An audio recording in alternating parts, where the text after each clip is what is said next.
म्हैसाळ महात्मा गांधी वाचनालयाच्या वतीनं आज अभिजात मराठी भाषा संवर्धन दिन या ठिकाणी साजरा केला जात आहे।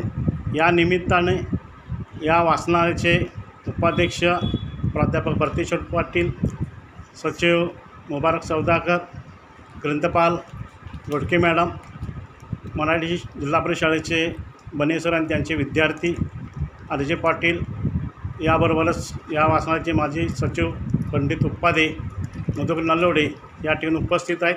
त्यांच्या या माध्यमातून आज एक विद्यार्थ्यांना या मराठी भाषेचं महत्त्व समजावं या भूमिकेतून आज या कार्यक्रमात अत्यंत चांगल्या प्रकारे नियोजन या ठिकाणी करण्यात आलेलं आहे।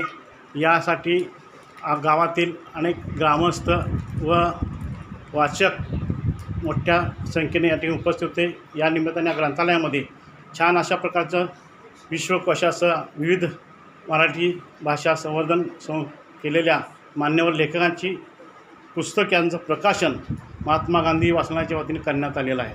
आणि अशा प्रकारचा एक वेगळा आगळा उपक्रम दरवर्षी या महात्मा गांधी वाचनालयाच्या वतीनं राबवला जातो। सर्वांचं या ठिकाणी धन्यवाद।